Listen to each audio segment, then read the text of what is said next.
and welcome to the Roy Rogers Riders Club. Thrill again to the thundering hooves and cattle stampedes, barroom brawls, and shootouts of classic Western features and TV shows. Annie Oakley, Roy Rogers, Gene Autry, John Wayne, and all their cowboy pals and sidekicks roam the West once more. Heroes never die on ComedyMX Channels. They just ride off into the sunset.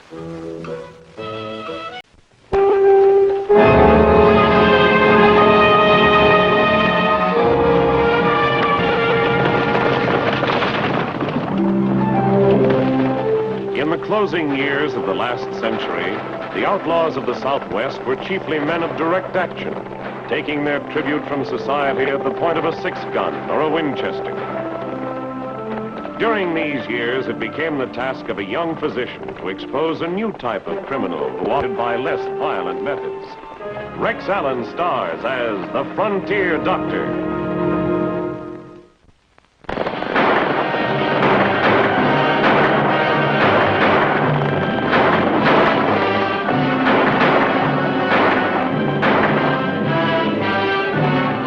By the spring of 1898, the town of Bristol had built up a reputation for being the most lawless spot in the territory.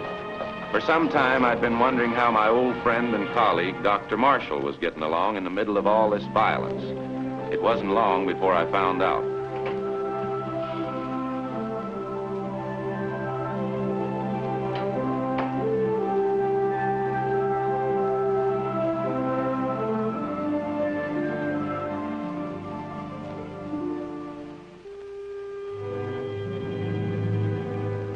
I just wanted to see if you were alive. Just resting my eyes. Hello, Bill. When I got your message, I came running. What's the case? It's a complicated one, Bill. The patient is over 60.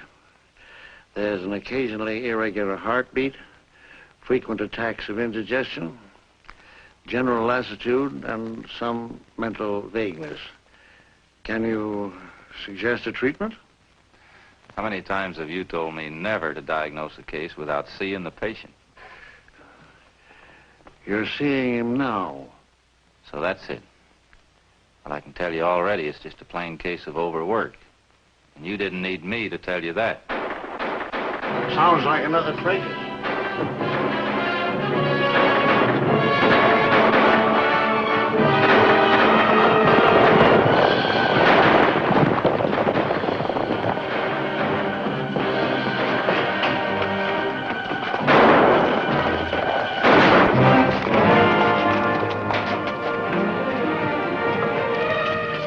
Work for us. For me, anyway.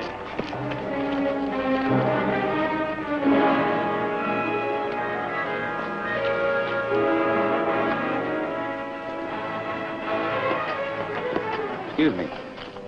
Pardon. Stand back and give the doc room to work. He's dead. Take him into the back room. There's nothing for you to do, Bill. This is a job for the car. That's me. See you back at the office. All right.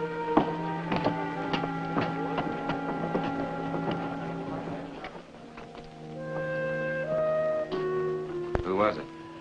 Lon Gordon. He rode with the Bill Cook gang. They specialized in bank robberies. Inquest over already? Sure.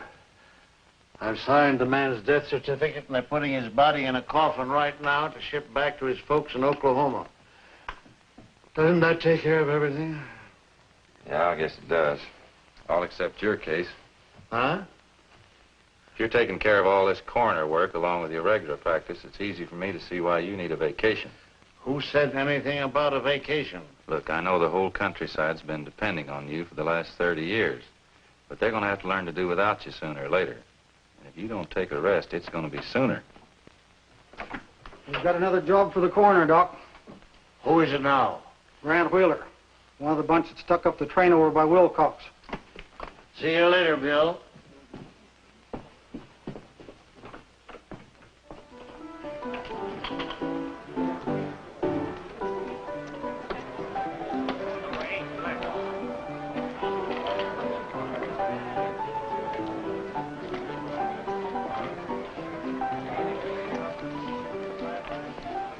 Hey, what's keeping you? I got tired sitting over there all by myself. Oh, all right. So you're here now, you might as well meet the bunch. This is Farrell Bradley, who owns this deadfall. Sheriff Miles. Dr. Bill Baxter. Have a drink? No, thanks. Inquest over? Yes, signed, sealed, and corpse ready for delivery. Doc's had so much practice by now he runs them through in a hurry. Yeah, Doc, you seem to be getting all the official business around town. I haven't even made an arrest all month. Why should you kick? You've got a good orderly town. Excuse me. It's just that it's not exactly healthy for outlaws. As long as it's just a wild bunch getting gunned, it's all right with me. But if anybody starts making trouble for the local folks, things will be different. I gotta get back to the office. See you again. Nice to meet you.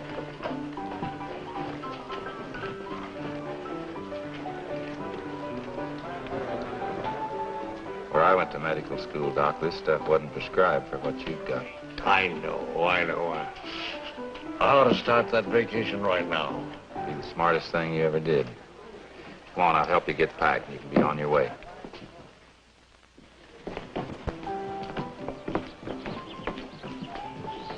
Hi, Doc.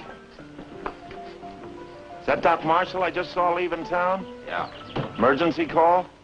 Oh, I just put him on his horse. He's about all in. He's going to take a little rest, and I'm going to watch his practice while he's gone. You ain't taking over the coroner job, too, are you? Oh, I'd have to have an official appointment for that. I was sort of hoping there wouldn't be any need for any more inquests till Doc gets back. Yeah, sure be a good thing. You don't seem very sure of the chances. Killings that regular around here? Quite a few lately. They always outlaws? Yeah.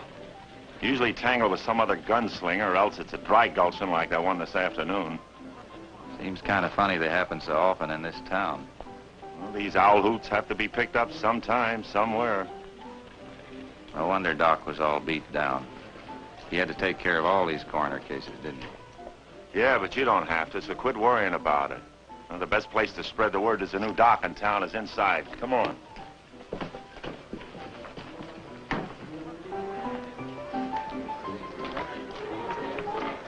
Oh, Farrell.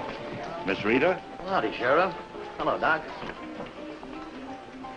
Why, hello. How do you do? Dr. Bill Baxter, Miss Rita Lang. Pleased to meet you, Doctor. You're new around here, aren't you? Yes, I am. He's a friend of Doc Marshall's. As a matter of fact, he's taking Doc's place while the old boy's on vacation. What? Doc's left town? When? Just a few minutes ago. Where'll he go? When'll he be back? Went out to his friend Mark Henry's place to rest up for a while. A couple of weeks, maybe longer. Hey, Farrell. I don't care what he said. Don't give him any more. Excuse me. Pardon? Sit down, Doctor. I'll pour you a drink. No, thanks. Just to be sociable, I will have a cup of coffee. Bartender, a cup of coffee. You're sure something different with this town. People wouldn't have much confidence in me as a doctor if they saw me sitting around drinking and gambling in the bar now, would they? How right you are. I didn't flatter myself that I was getting all this attention just for personal reasons. It was a good guess that Rita was building up to a request for some special favor, or else she was trying to use me to make Farrell jealous. I had an appointment with Dr. Marshall tomorrow. I'm glad it's going to be you. I want to talk to you, Rita. I'm busy. All right. See you later, Doc. Come on. Rita told me that Farrell accused her of lying and threatened to kill her when she told him she was going to have a baby and he was the father. But, Doc, I'm sure I'm right. Can't you just give me a note saying you think so, too? Please, it means so much to me. I understand. Look, this isn't urgent. Why don't you wait for Dr. Marshall to come back? He knows your case a lot better than I do. That old fogey. He's a better doctor than I am. Why don't you want him? I just don't think he'll give me a straight answer. You'll have to explain that. They don't come any more honest than Doc. Sure, I know. Farrell got him that coroner's job. So, Doc is obligated to him. He might not want to tell him something he wouldn't like to hear. All right, I'll continue with your case if you wish. Drop in next week. All right, Doctor.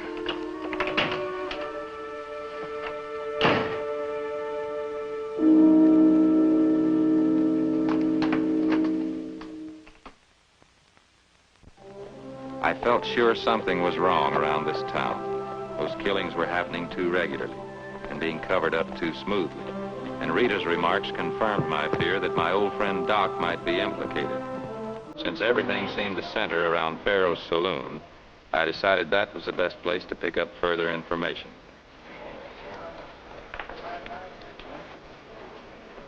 What do you have, Doc? Cup of coffee, please. Sure, Doc. I'll make it a double.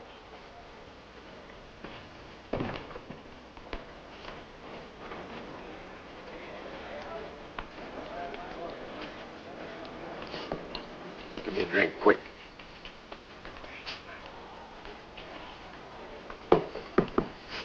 Where's Farrell? Doc Marshall. Farrell's out right now, and Marshall's off on a vacation. When will he be back? I gotta see him quick. I'm Dr. Baxter. I'm taking care of Dr. Marshall's patients while he's gone. Is there anything I can do for you? You the coroner, too? No, but you don't look like you need a coroner yet. That's what you think. I'm in plenty of...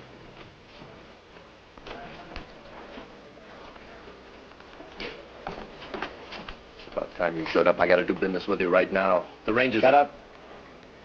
Get a couple of shots under your belt, you start raving like a lunatic. There's no business for you here, Doc. You'd better drift. Mind if I finish my coffee first? I said get out. I think I'll finish my coffee. I paid for it.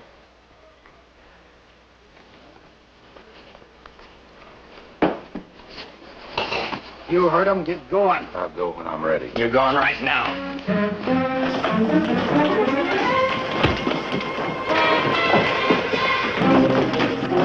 Get in the back room and stay out of sight.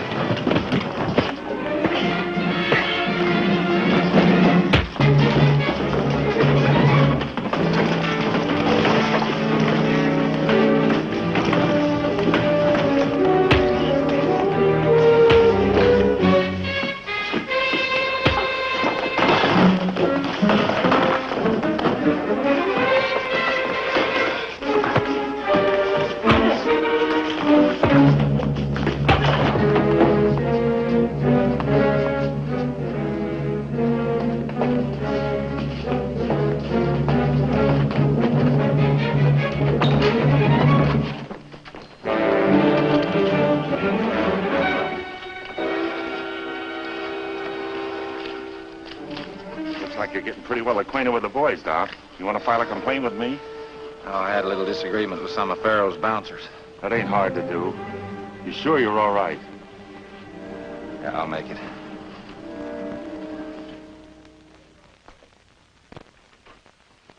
You look better anyway.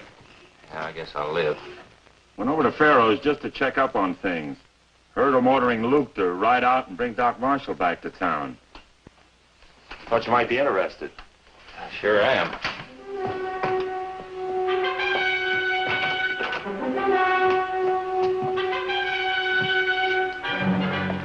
Nobody was going to bring Doc back if I could help it, so I headed for the livery stable to get a horse.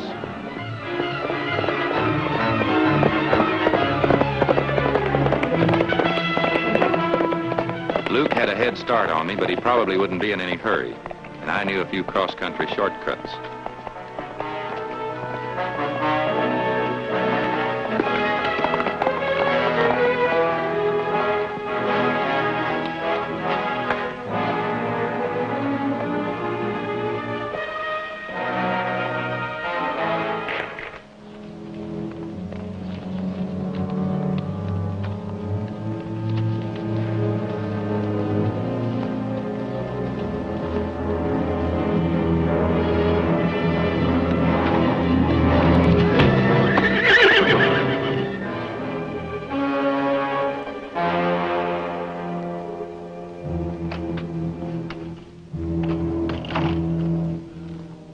What's up now?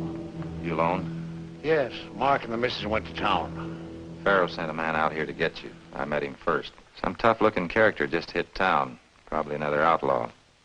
Said something about wanting to see the coroner real quick. Doc? Yeah? I think it's time you and I had an understanding. I've got a pretty good idea what's going on in town, and I think I can get you out of this mess. But it would sure help if you'd just break down and tell me the whole story. I suppose I should. It started back in Chicago when I was young. Younger than you are now. The patient was dying of cancer. Absolutely hopeless. And suffering horribly. All I could do was to dope him with opium. Too much. His heart couldn't take it. But the papers said that it was a mercy killing. The authorities decided that there weren't enough grounds for criminal action, but the medical board revoked my license. And you've been practicing all this time without one?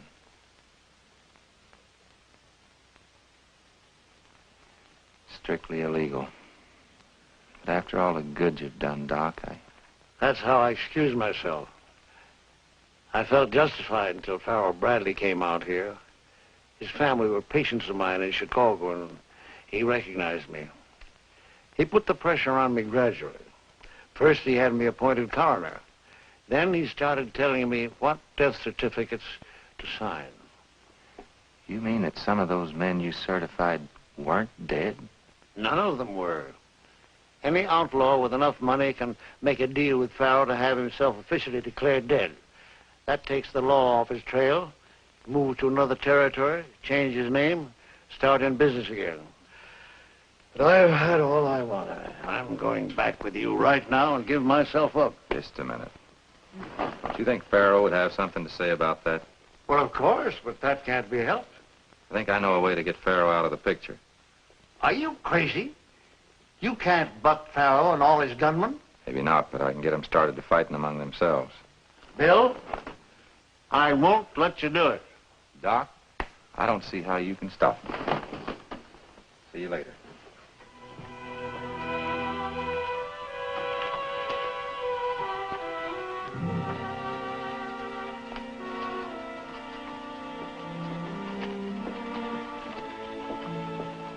Hello, Miss Lang. Hello, Doctor. Do you want to see me again already? Yes, I do. We can't talk out here. What about your office? After telling me what Farrell did to you for coming to see me in the first place, I don't think it'd be wise. How about your room? Oh, no. You know how Farrell is. Didn't you arrange maybe to get him out of town for the afternoon? Is what you had to talk to me about that important?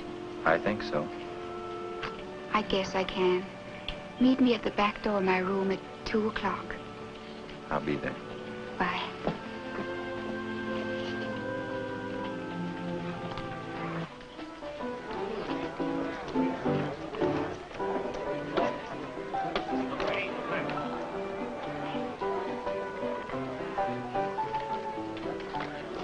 You got a lot of nerve coming in here, Doc. Farrell around? No. The man still here that was asking about the coroner? I just work here.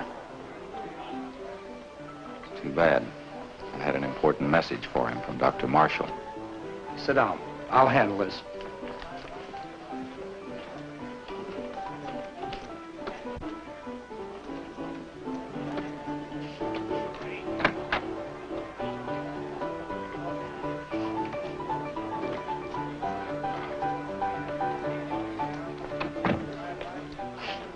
You got a message for me from Doc Marshall? When will he be back? Not until Farrell tells him to. I thought you... Why shouldn't Farrell want him back now? Your guess is as good as mine. Could be Farrell's stalling until you get ready to pay a little more for your deal. Tin one better not try to rig any games on me. When will Farrell be back? Maybe a couple of hours. I'll still be here.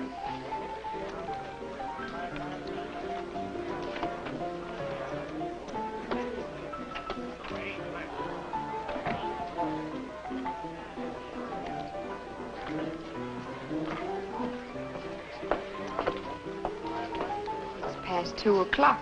I thought you were coming to see me. I was. I'm sorry I'm late. I just came in here to... I hope you're on the level, Doc. But I'm not taking any chances. So you better wait around here till Farrell gets back. Boys, the doctor's waiting to see Farrell. Make sure that he does.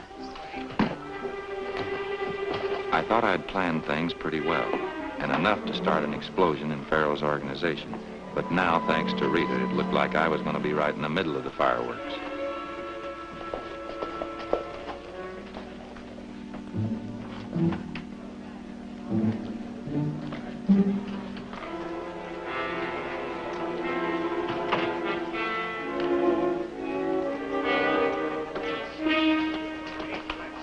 Farrell, you and I are going to have a showdown right now. I told you to keep out of sight. Never mind that. I've been talking to this young doc, and he's Keep your mouth shut. Come here, Doc. Look here, Farrell, let's talk this thing over. We sure will. We'll go to some nice, quiet place to do it. Come with us.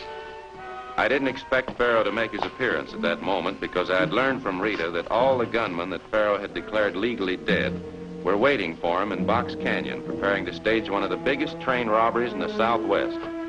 You two get mounted. We're heading out of the west end of town.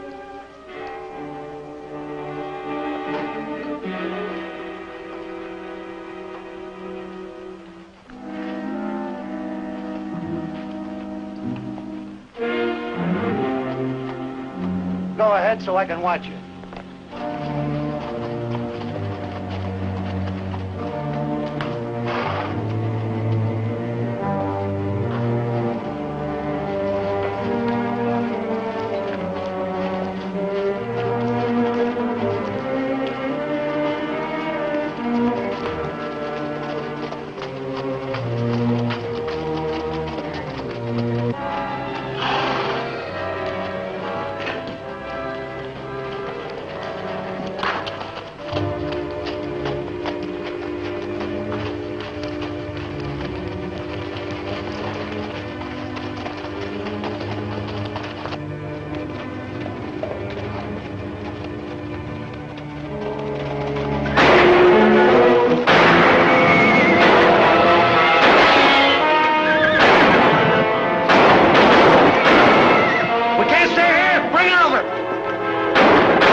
Farrow's the man we're after. I've got all the facts.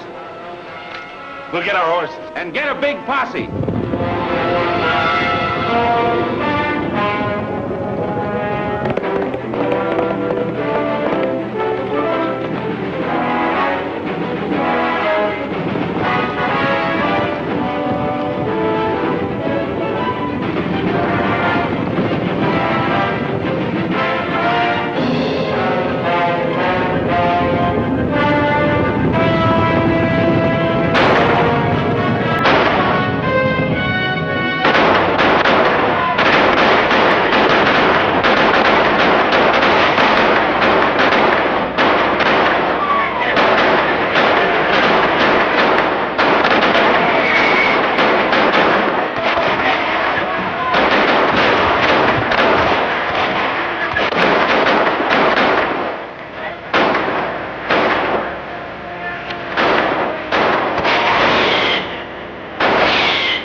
Albert, you won't be sticking up any more trains for quite a spell, Bert. Let's get him into town where you can patch him up. With Farrow dead, the sheriff and I took the wounded Bert Alvord in, while the posse captured the remaining members of the gang that were still alive. I got Alvord patched up. He'll live to stand trial. Good. Looks like you lost a patient. I just heard Rita pulled out of town on last night's stage. I'll try to get over it.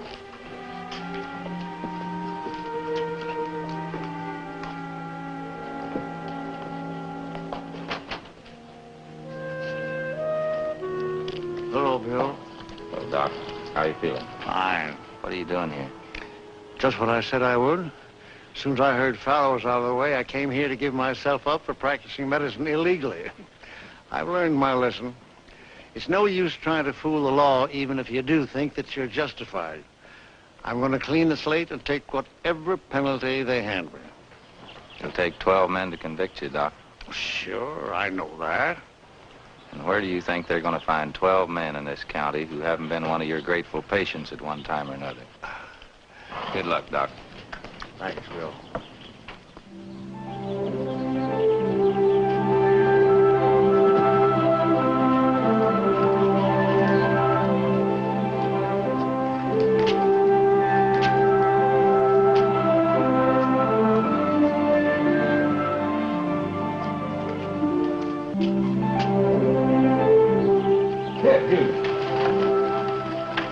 With the death of Pharaoh Bradley, his $100,000 scheme of protecting notorious killer outlaws came to an end. The little town of Bristol once again became a friendly and law-abiding place to live.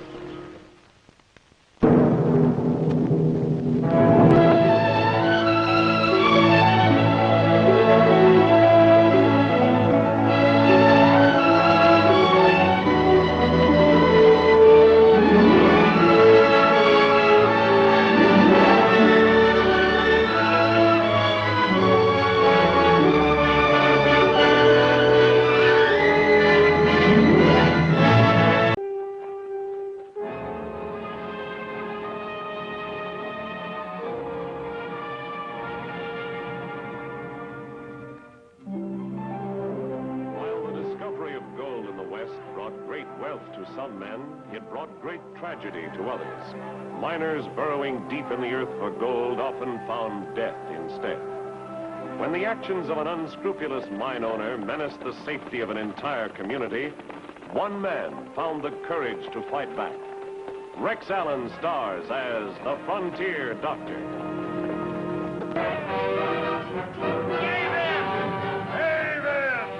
Cave in. For the people of a mining town, nothing strikes such terror in the heart. In the past, Bluefield had known its share of mine disasters, just as it had known the riches and wild elation of a gold rush. When the alarm sounded in the old days, it could have been for any one of 100 gold mines which pockmarked the nearby hills. But with those mines played out and abandoned, the alarm could only mean a cave-in at the Hubbard. The Hubbard was the one mine still operating, the one thing that kept Bluefield from becoming just another ghost town. Lately, the alarm had sounded often for the Hubbard. Whoa! You get him out yet? Not yet. You better come with me, Doctor.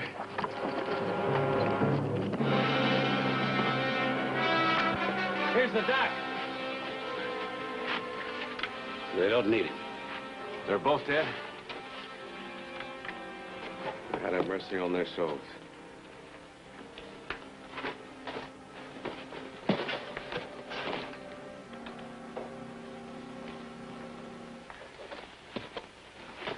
I'll need their names for the death certificates.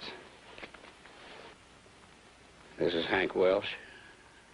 That was Mike Malone. Next of kin. Hank has a wife, hasn't he? A wife and 2 kids. Mike has a daughter. She's up there waiting for him. How'd it happen?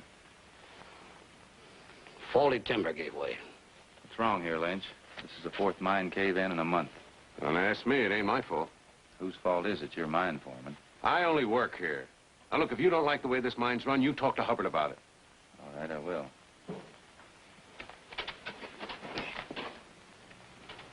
All right, men. Let's get him out of here.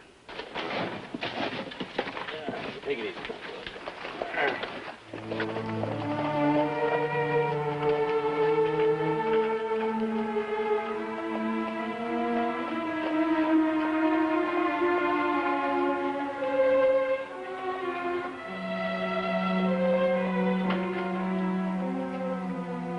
Doc.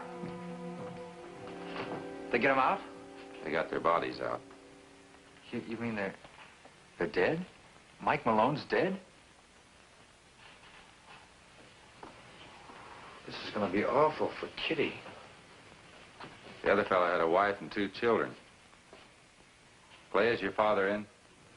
Yes. I'd like to see him. What? Oh, sure.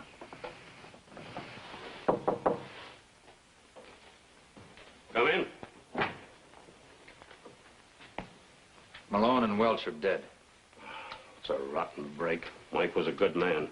I know. That's the awful thing about cave-ins. You never know when they're going to hit. They've been hitting pretty often lately. Oh, hello, Baxter. What can I do for you? I was hoping you might do something to stop some of these mine accidents. If you got any ideas, I'd be glad to hear them. I'm a doctor, not a mining engineer. All I know is there's something wrong. In a little over 20 days, 3 of your men have been crippled and now 2 of them killed. You think I like it any more than you do? Isn't there something you can do to stop them? I'm doing everything I can. And how do you account for the fact that these accidents are increasing? Now, wait a minute, Baxter. I don't tell you how to peddle your pills. Don't tell me how to run my mine. Conditions at the Hubbard are no worse than other mines. I can show you statistics that definitely... Anytime I need you to back me up, I'll let you know. Well, I was All you know about mining, you learned from books at that milksop college. Dad, I don't think that... I didn't ask you to think. Now get back to your desk.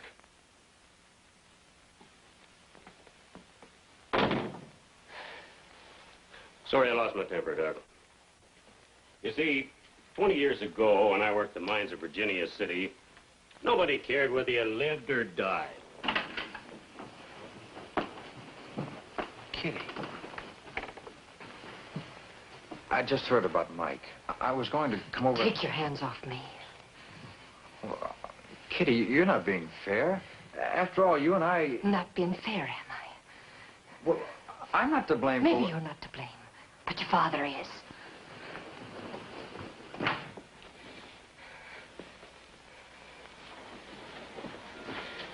I'm going to kill you, you murdering skunk. Stay where you are. Wait a minute. Why should I be waiting for you? Let go of me! You murdered my father! Let go! Let go! Killing him won't bring your father back. The girl's out of her mind.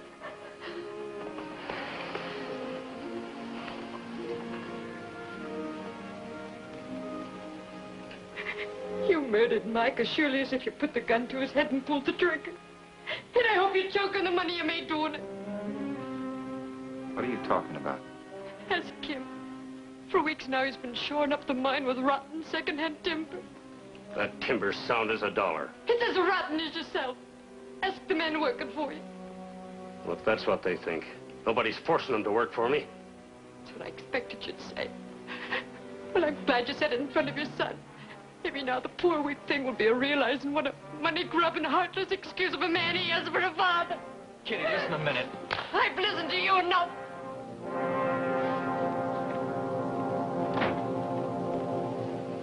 Poor girl's out of her mind. Have you been using second-hand timber? Sure I have. But anyone who says that timber's rotten is just trying to stir up trouble. Maybe somebody ought to stir up some trouble. Where are you going? I'm not sure yet.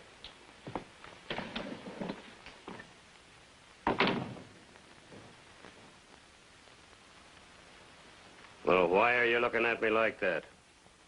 Is that timber all right? Of course it's all right. Miss Malone. Are you sure about those things you said? About the shoring in the mine? Yes. Ask any of the miners. Hubbard's been getting old second-hand timber from the abandoned mines around here. That way he saves himself the cost of freighting in new timber from Lake Washoe. But if the mine's not safe, why don't the men refuse to work in it? And where would they be getting the money to live on? Well, there's other mines. Not in Bluefield. Most of the single men left long ago. It's only the ones with families that can't afford to leave. A man with a wife and child and making $4 a day don't save any money, Dr. Baxter. But if they all threatened to quit, he'd have to do something. Hubbard'd fire anybody organizing a thing like that so fast it'd make his head spin. What about you? You don't work for him. Are you daft enough to think they'd listen to a woman? They might. Since you're so interested, what about yourself? You don't work for Hubbard either. The men would listen to you. If you could get them together and get them to agree not to go into the mines. I'm sorry, Miss Malone, but I can't come in here and tell these men what to do and tell Hubbard how to run his mine. No. I guess you couldn't. It'd take a real man to stand up to Hubbard.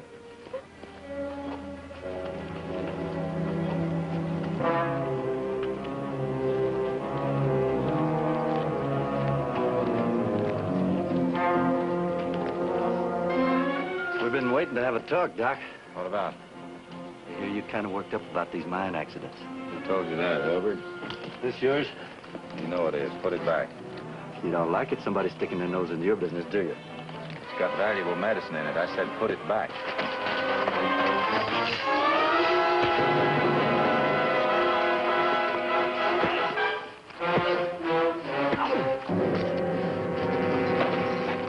Now get your junk and get out of town.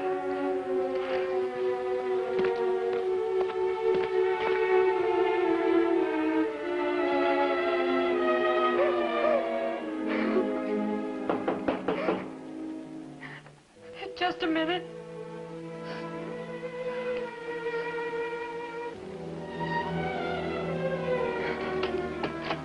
Yeah, I come in. You're not wanted here?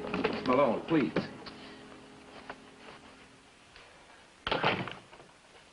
I've changed my mind. I'd like to help you fight Hubbard. Do you really mean it? I think it's time he learned a lesson. He'll talk to the miners. I'd talk to the devil himself if I thought it'd help. Oh, Doc, you're wonderful. I'm sorry. I shouldn't have done such a thing. I don't see why not. It's the first nice thing that's happened to me all day. Oh. That night at the meeting Kitty organized, I wondered where I'd gotten the nerve to stick my nose into something that was none of my business. And the response of the miners wasn't reassuring. However, they did listen politely at first and then with growing interest. I almost had them convinced to stick together and refuse to work for Hubbard until he'd made his mind safe when the door at the back of the hall opened. Well, you've had your say. How about giving me a chance to tell my side of the story? It's an open meeting. Thanks. Look, I'm just as unhappy about these accidents as you are. Maybe, in a way, they are my fault. But there's something you men don't know about. The ore from the Hubbard ain't assaying like it used to. That's right. The ore we've been getting lately don't pay more than $50 a ton. And that's why I took to using old timber. I had to cut down operating costs or shut down the mine and throw us all out of work. I suppose you didn't think of cutting your profits. I'm perfectly willing to work for less if you men will do the same. Take a pay cut? The men can't afford that. Well, it's the only way we can put in good shoring timber and still operate at a profit. We'll do whatever you men decide. I'll retire. I've made my money. We'll shut down the mine like Doc here once. Close down the mine for good? Well, we can bring you all take a pay cut. Look, Mr. Hubbard, the men aren't making enough now. Or we can go on just as we are. Look, Mr. Hubbard, the men can't afford a cut. Wait a minute. This isn't a question of money. It involves your safety. You're risking your lives. In other words, you don't care whether these men and their families starve. The mine's got to be run your way or not at all. I didn't say that. But there's other mines in other parts of the country. Look, Doc, maybe you'd better stick to your pills. Now, look, Doc, we worked here for Mr. Hubbard for quite a long time. Now, maybe those cave-ins were accidental. All right, all right. Thanks for the vote of confidence. Now, if you gentlemen care to adjourn to the New Orient, the drinks are on me. Thanks a lot, Mr. Hubbard. Come on, men, let's go.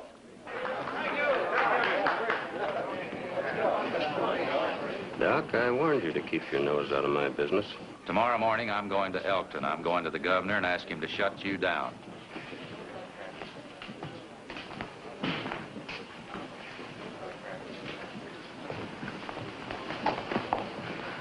Oh, Doc, will you ever be forgiven me? I shouldn't have got you mixed up in such a thing. It's only the first round, Kitty.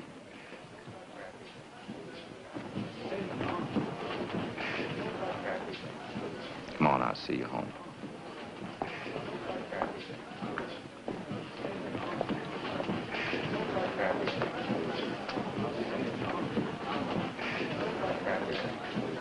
Got an early start. Hubbard was getting away with murder, and I was sure the governor would listen.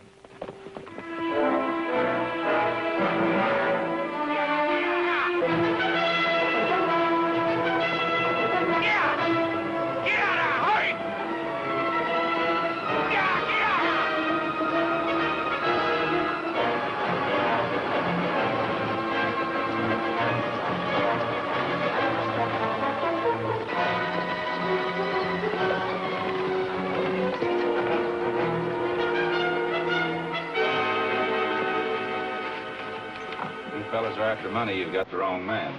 We ain't after your money, mister, but you're gonna learn to mind your business the hard way.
Found him on the Elkton Road. Somebody beat the tar out of him. We'll take him to my place. Hurry.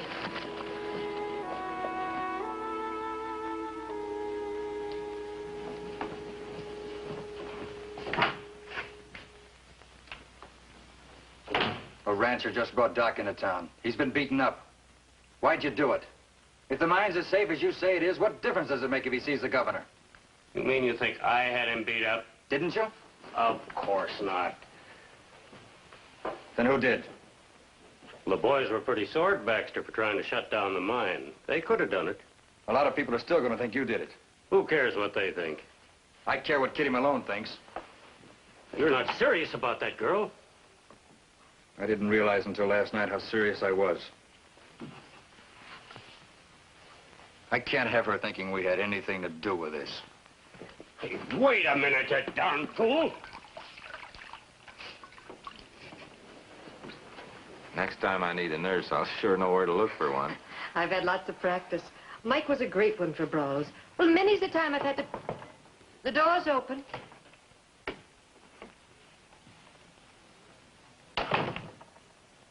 Hello, Kitty. What'll you be wanting? I came here to talk to both of you. We're not interested.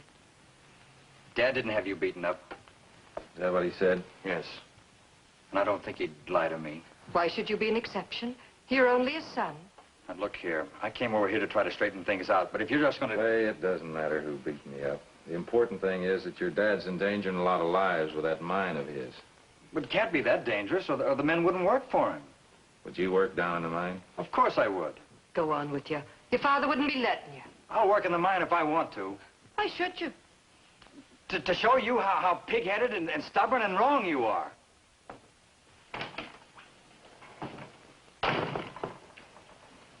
Do you think he'll really do it? I mean, work in the mine? I don't know. Man in love will do a lot of things. In love? With me? Sure. Why do you think he came in here?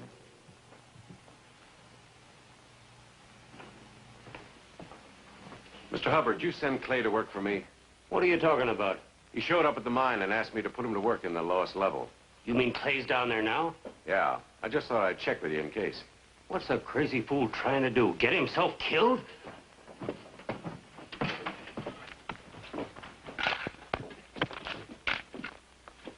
There he is, Mr. Hubbard.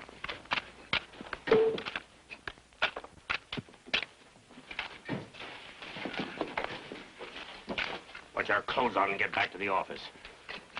No, Dad. I'm working here. Don't argue with me. Put your shirt on.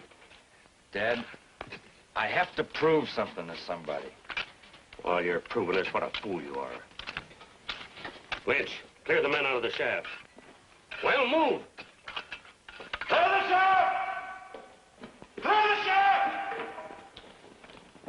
I don't know who put you up to this or why, but you're getting out of here fast. Why should I? Because I say so. All my life, you've told me that I didn't have what it takes to stand on my own. Yet every time I tried, you slapped me down. Well, that's all over now. This time, I'm staying on my own. Look, you're coming on your own 2 feet, or I'm gonna drag you out.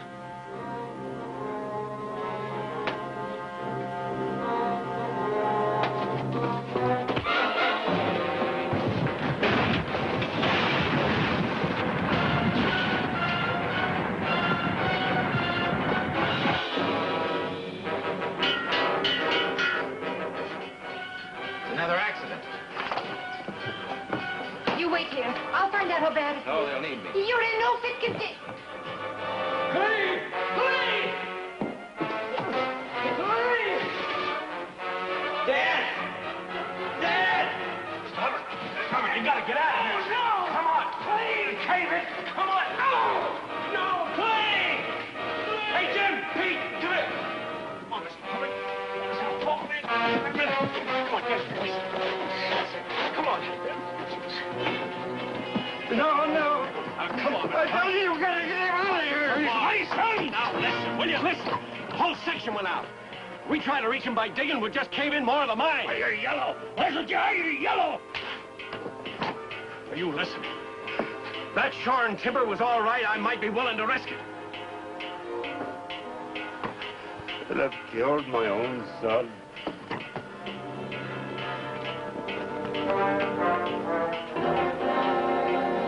Somebody said it was Clay. Is that true? I'm afraid so. Oh, no.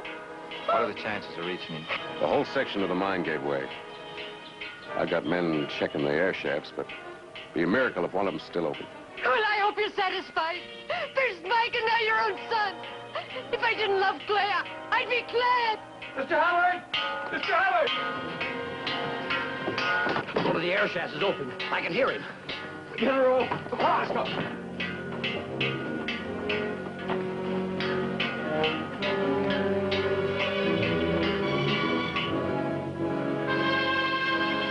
It's this one. It goes through behind the cave-in. Hey! Hey! Hey!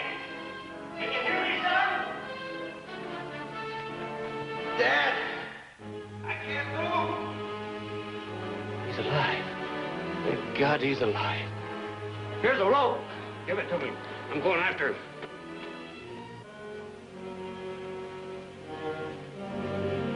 I'm the logical one to go, Mr. Hubbard. No. He's my son. It's my fault he's down there. He's hurt. Wouldn't be safe for anyone but a doctor to move him. But you understand, there might be more cave-ins any minute.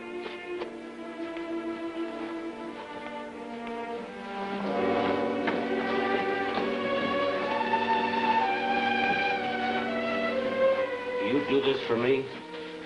Let's just say I'm doing it for Clay. All right, let's go.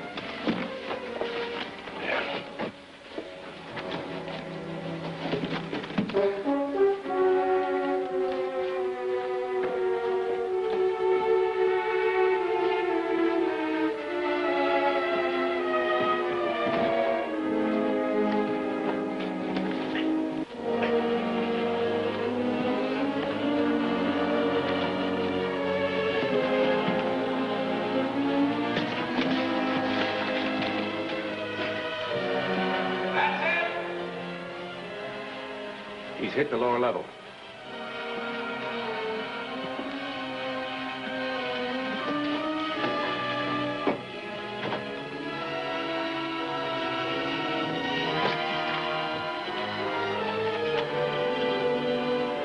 Clay.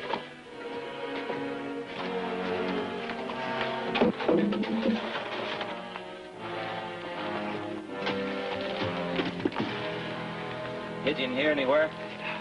In the back? No. It's my leg. Hurry, Doc. This whole place is gonna go.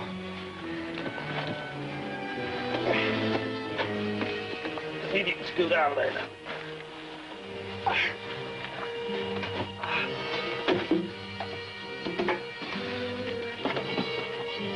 Come on. Make it? Yeah.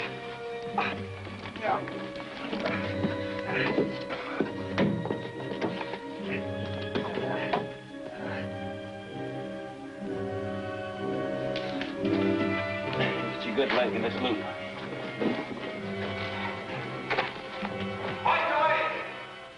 Take it up easy, boys.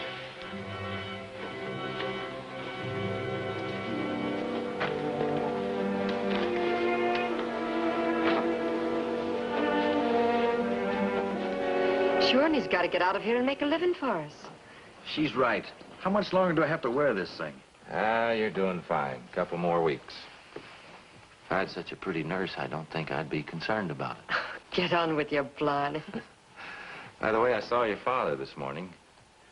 You sure you won't change your mind? I don't want to see him. He's ordered new timber, new equipment for the mine. He's even taken out insurance on the men. I think he's trying to make up for what he's done. Do you think he's really changed? He's trying awful hard. I think I'd meet him halfway. What do you think? He's your father, Clay.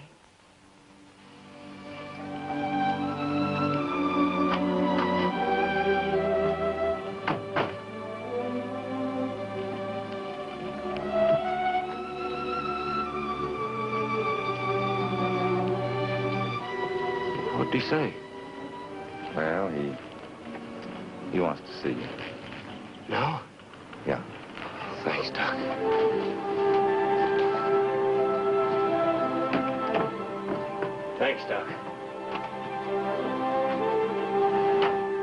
Hubbard told me he fired the thugs that gave me a beating, and he'd taken care of the families of the miners who had been injured or killed.